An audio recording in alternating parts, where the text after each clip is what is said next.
but I believe today is Thursday, and I believe it's July. But I also do know that Jonathan Kirsting is joining us today, and he's Vice President of all things media at the Tech Council. And I just want to lay up the call before we introduce our state representative, Valerie Gaydos, and a friend to the Tech Council. So I'm pretty excited about her joining us today. So a few things. It wouldn't be possible without our sponsors. I want to give a big shout out to Sheets. Sheets has joined us, and most of you know Sheets, but I want to tell you that Sheets is working on a lot of things innovative and about innovation for their company. They actually have deep roots now in Pittsburgh and have built an innovation center that we're going to be friends with and align and get very excited about the work that they're doing here. So we're pretty excited about that as well. I also want to give a shout out to Huntington Bank. They have been long partners with us and are very active in small business loans and all the things that happen with the CARE Act, as well as Deloitte. Deloitte is very active in our community, and they represent about their involvement in terms of their clientele is about 85% of Fortune 500 companies, and they're deep friends of the Tech Council as well. So get to know each one of those sponsors because they're an important part of the fabric of the work that we do. So I am very excited. And tomorrow, wrapping up the week, I just want to give a shout out for wrapping up the week tomorrow.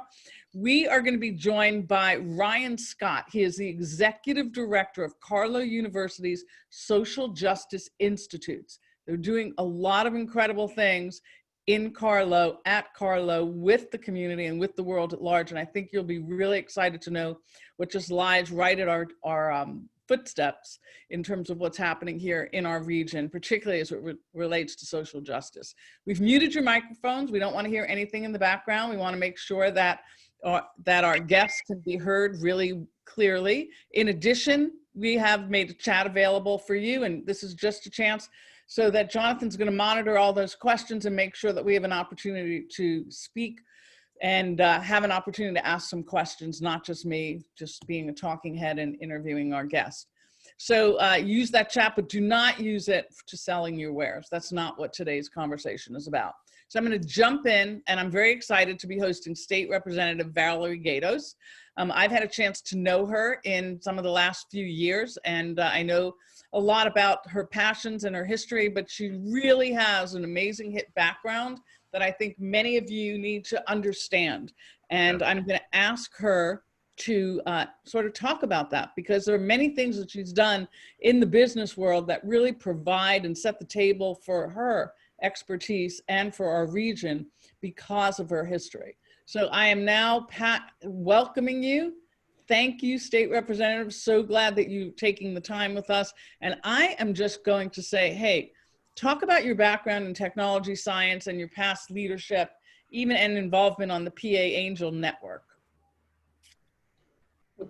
So you are on live. We're ready for you. Okay, good. So Audrey, thanks so much for having me come on board. And as I mentioned before, it's just such a pleasure for me to talk to the tech community, because being a state legislator after having been in the private sector for almost 25 years, it's always great to talk to people who I probably identify with a whole lot more, or not probably, but definitely identify a whole lot more with you guys than I do with maybe other state legislators. So, to me, I'm first and foremost a business person, and so coming from the tech community. So my background, as I mentioned before, I was actually once a staffer to State Senator Mike Fisher for a couple years. Then I went and started my own business, which was a company called Capital Growth, and it was a database of venture news. I was one of the first online searchable database of venture news in the mid-90s. So that was super cool. Got to know a lot of people in the tech space, and I then started investing in other small startup companies, including one that sold to Intel. So it was certainly very exciting times within the mid-90s and early 2000s for that reason. And but in the process of that, I ended up managing the Pennsylvania Angel Network, and then that was an initiative under Governor Rendell. And so I was the president of that for about 4 years, where we tried to get all the angel groups throughout the state of Pennsylvania to try to do some co-investing. We had 18 angel investor groups, and so just teaching people how to be angel investors and getting involved. So I think over the last 20 years, there's just been a proliferation of folks that are getting involved in putting money into tech companies. So that's been really exciting. In 2018, there was an opportunity presented itself where my predecessor decided to retire, and I thought this was a great opportunity to jump in and run for the State House seat. Well, so what is your area? Tell people what. Oh, great! Yeah, I always forget that. I always forget to answer that. So my district is District 44, and that's generally the Pittsburgh airport area. So I have Findlay, North Fayette, Moon, Quaker Valley, and then Ohio Township. Okay, so that includes neighborhood 91, right? It includes neighborhood 91. It includes Amazon.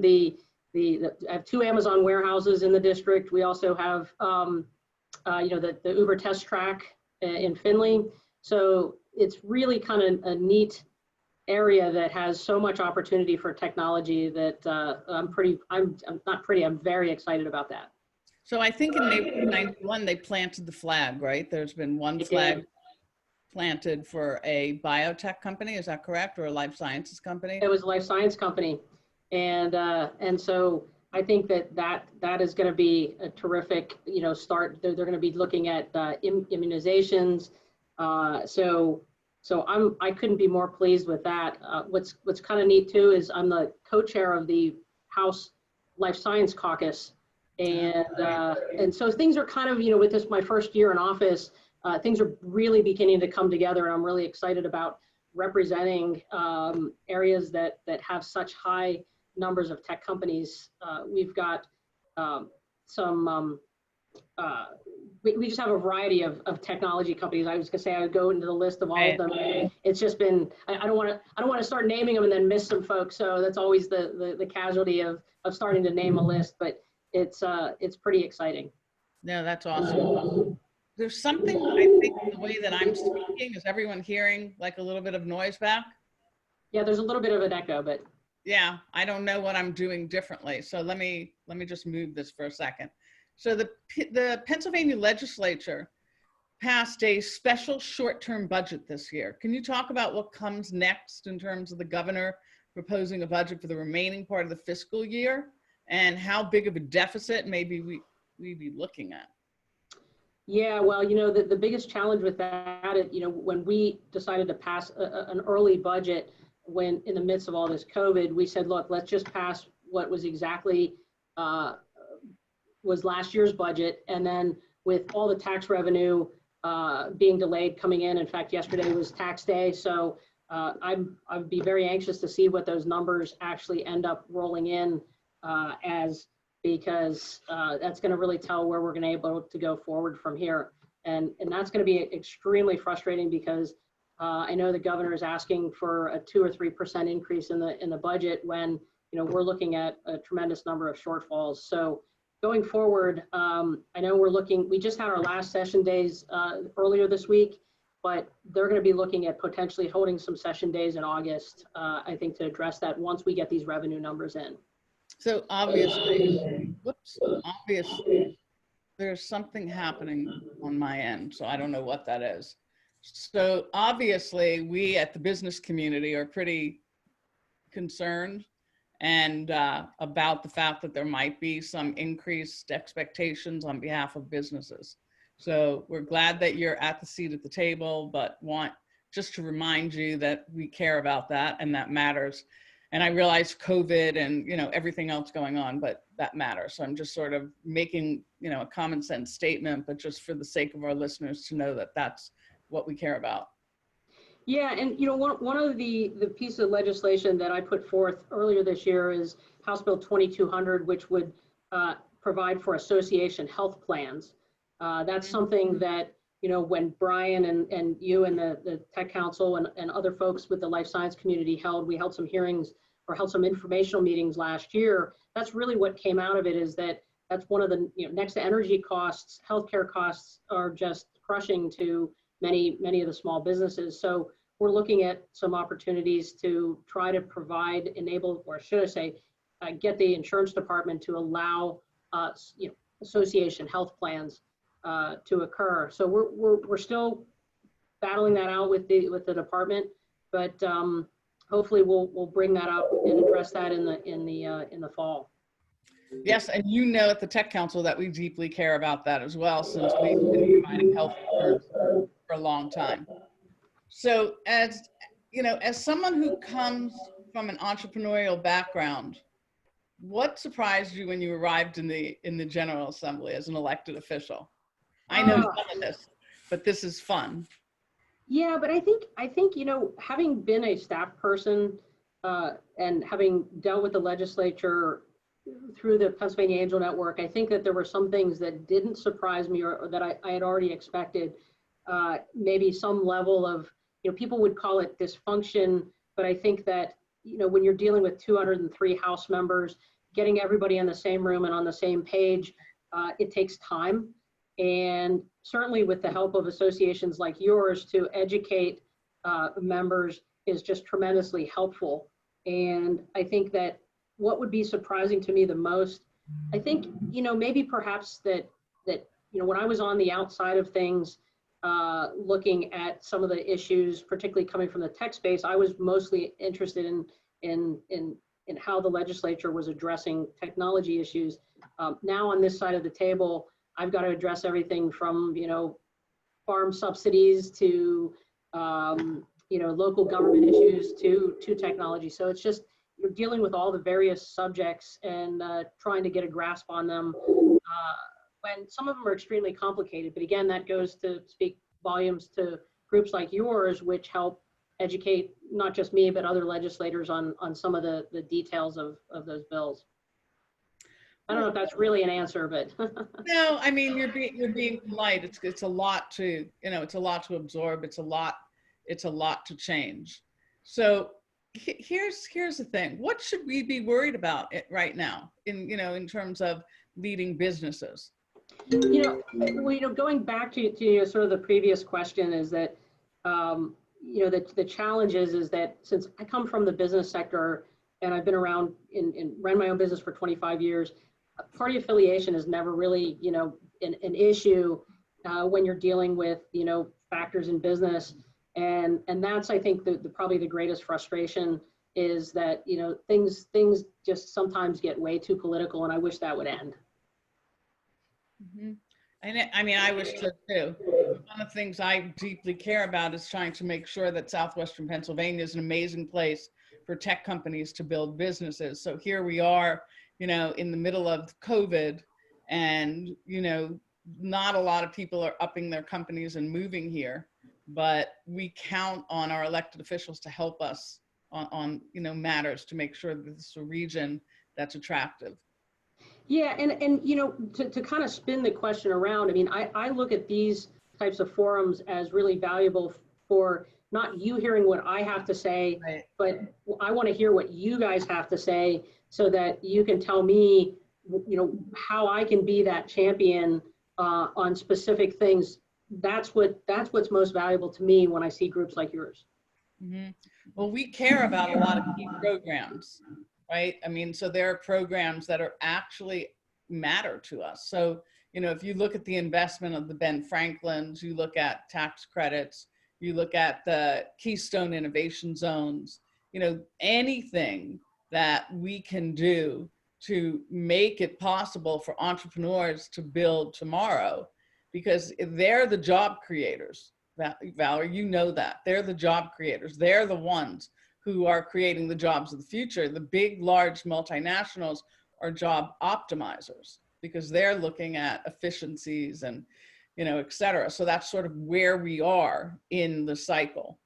You have a question that I see that just popped up, but I think that gives you a little bit of an idea, Valerie, that what we hear from our constituents are those kinds of things. Now, obviously, at the federal level, we care about a lot of things, and that's out of your hands, but you should know that immigration reform and what just happened with the executive order and the final reversal on that was critical to us, absolutely critical.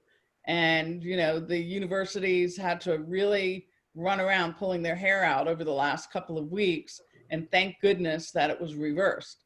But those issues matter to Pennsylvania.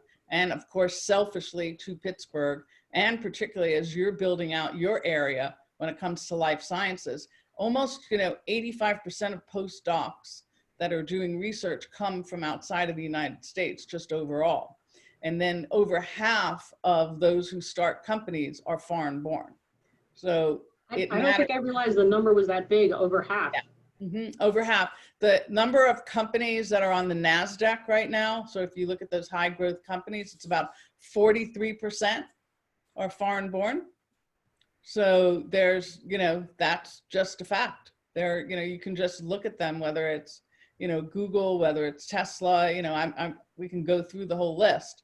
And then the companies that will be the world's biggest companies in the next 10 years, the ones that you and I and everyone on this call haven't heard of, are the ones that will be representative of those who come here to educate themselves. So it is critical. The other thing to remember is that our population while it's flatlined, our population between 2010 and 2018, I believe, was increased by 30,000 residents across Allegheny County that were foreign born. So think about what we wouldn't have had we not had, and this is happening all over the world.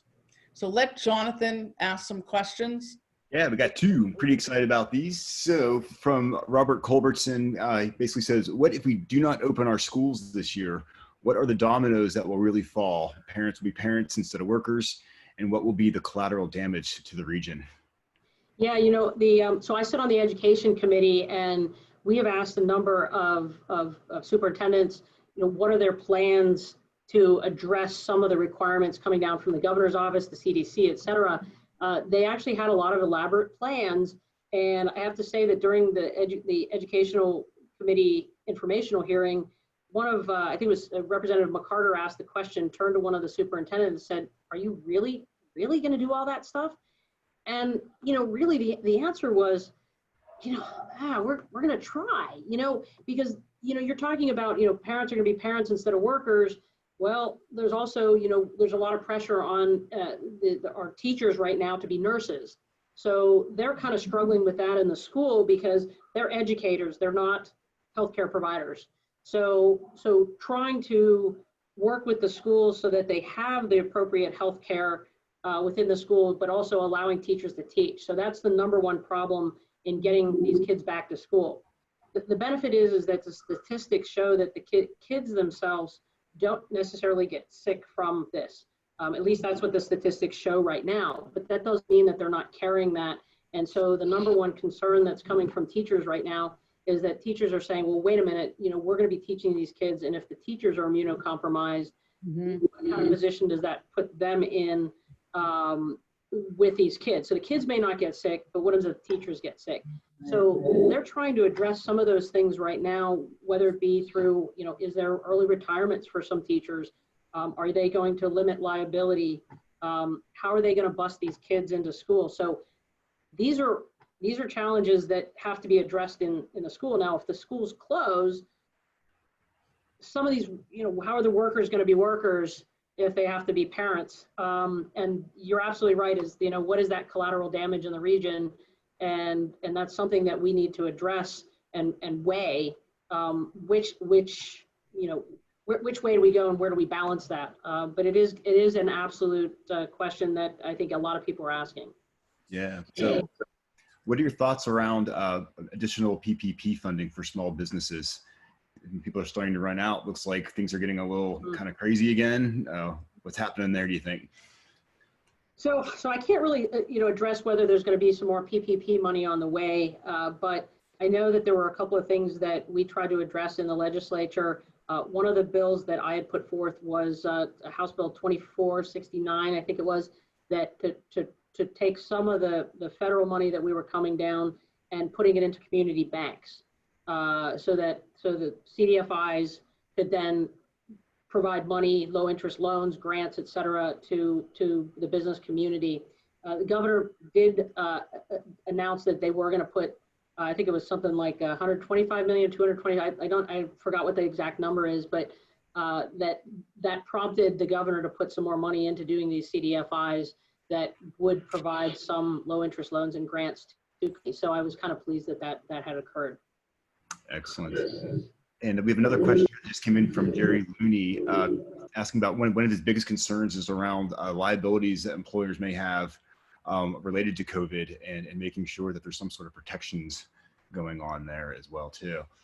Yeah, protection's going both ways, right? That is a concern that has been expressed to us frequently, and companies are just saying that they're not sure whether they really do want to open up if they have their coworkers or employees have issues. I know that we've had that in the medical community where dentists have said, geez, you know, particularly they're very close in working with people which are right there with an airborne virus, that you know, they're not sure whether they want to bring their employees back because of that kind of liability. That's something that, like I said, those issues have come up, but I think that needs to be addressed within each company of handling what those risks are. Mm-hmm. That's great. So here you are new, you know, you really represent business, which is just so exciting for all of us here. And you've had to navigate across all of these things. What do you want from the tech community, right? What do you want to hear from us? Because you're really good at listening and going out and doing listening sessions. But what do you want from all of us? Because it's got to be a two-way street. Well, that's fabulous. Well, one of the first things that I and another one of the House members, freshman, talked about and we put together is something called the Economic Growth Caucus.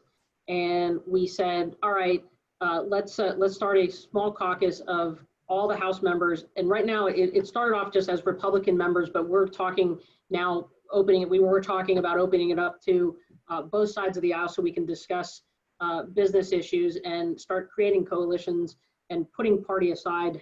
But we started the Economic Growth Caucus, which as we talked about the criteria was that you had to have at least signed the front of a paycheck. And that just gives you a different perspective when you're responsible for your employees, because I think so many things that we see within the legislature, and I've seen, and I've even mentioned this in our caucus at times, is saying, look, you know, we have 107 members on the Republican side. How many of you have actually been responsible for payroll where you stayed up all night wondering, oh my gosh, you know, I got to dip into my 401k to pay my employees? That's certainly happening right now, more often with some of these small businesses that are trying to stay afloat. So starting the Economic Growth Caucus was sort of a first thing that we did. And what was really kind of exciting is that our freshman class, we had 50 some new members, and on both sides of the aisle, roughly 24 on each side. And out of those 50 some new members, we have a handful of folks on both sides of the aisle who have run their own business. And I think that's just really exciting to see that, you know, we can talk the same language and find some commonality that's outside of politics. So I think that's really optimistic. I'm really optimistic about that going forward, and hope that as elections are happening in, you know, this year, next year, et cetera, that people are going to elect people who this job as a legislator, they are not defined by being a legislator. They are defined by, you know, their past experiences that they bring to the legislature. And I think we need more of that. So I'm also hearing about unemployment, right? Right. Yeah. I mean, you know, the fact that the feds have come in and tried to be really helpful for those people who are frontline workers as well as, you know, in unemployment. Do you think that there's going to be any kind of salvation or anything over the summer? Well, yeah, I'll tell you, I mean, there are unemployment, as many of you know, for some people, they filed in March and they still haven't received it. While at the same time, we're getting calls in our office of people saying, I never filed for unemployment, but I just got a check for $20,000. And some of them are that high. And so clearly something needs to be done with the unemployment office, labor and industry, that they need to address these problems within the UC system. I can't totally say that it's unique to Pennsylvania. As some of you probably who deal with other states, many other states are also having, legacy systems that were just never intended for the numbers that we're putting on our unemployment rolls.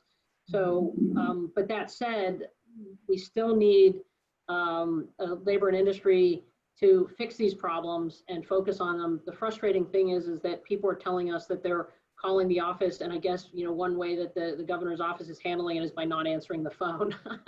I mean, I guess they can't answer people. I mean, we've been trying to respond to people by saying, look, it's, you're not going insane here. It's just that they don't have an answer. They're working on it. So people are getting their UC payments slowly. They're kind of getting released, and hopefully that's moving forward. We also had the PUA, the pandemic unemployment compensation money, and that was a whole nother system that was added on, and there was a delay with that. So look, they're trying to fix all that stuff, but the best thing is let's focus on getting people back to work in some way safely, so that we don't have to be just doling out money, but we are actually producing in a safe way. Well, listen, Valerie, state representative, I always call you Valerie, so that I don't mean to be dismissive of your important title. You are good. You are very accessible. I can tell you that. And people, if you want to reach out to her, I think the link has been put out there on the chat. And you can count on her really understanding business, and she particularly, as she laid it up, she really understands the world that we're in, capital raising, investing in talent, making sure that we have the right people doing the work, and building the future for tomorrow. She's definitely very prolific in that space, and a terrific ambassador. And here's really what I'd like you guys to do is, I just posted my phone number, my cell phone number. Wow. Do not hesitate to just text me if you see something or something's going on, or you say, hey, here's something that would be a good idea. Or if you see a piece of legislation that you say, hey, look, I'd love to testify on, just please let me know. And, that's the best way to reach me, is just text me. Yes, that's what you see with her is what you get. So I really cannot thank you enough. I thank everyone for logging in. Thank you, Jonathan, for being here. You really are, as someone just said, you're a great example. Thank you for representing women. Thank you for representing tech and innovation. Thank you for taking on some of the hard challenges. And just thank you for being accessible and being interested. Well, I appreciate it, but let me kind of leave with one question that, Sure. If you had to identify the top 3 issues right now that, look, we talked about last time when we met last summer, obviously health and energy, but now that this whole pandemic has come, I think it's kind of changed and made a lot of challenges for a lot of people. If you had to restate what those top 3 issues right now that are maybe on top of those other issues, but have changed since COVID, what would those be? Okay, so everyone has their cell phone. People are shouting out education, but they have her cell phone. So it's going to be text State Representative Valerie Gaydos. And she said healthcare, and I hear healthcare, education, but you're going to hear more high-tech jobs. Tech jobs, come on. And we're going to keep, and then this is House Bill 2200, which I'm not. Association Healthcare. Association Healthcare. Health plans, yep. Which is great, and infrastructure. So they're going to keep coming. Everyone now has her cell phone, okay? And she won't be shy. She will be responsive. I thank you all so much. Thank you to our sponsors. Valerie, did you have one more thing that you wanted to say? No, I just want to say, anytime you guys want me to text me, if you want me to tour, one of your companies, or you want me to go through some stuff, that would actually be a pleasure for me. Fantastic. Great. She's great. She's been an investor herself, so thank you so much. Really appreciate your leadership. Thank you, Jonathan, for being the co-host today, and thank you, everyone. Stay safe, and we will be back here tomorrow with Ryan Scott on Social Justice Institute and all the work that they're doing on really, really important stuff that affect all of us. So thank you all. Thank you, guys.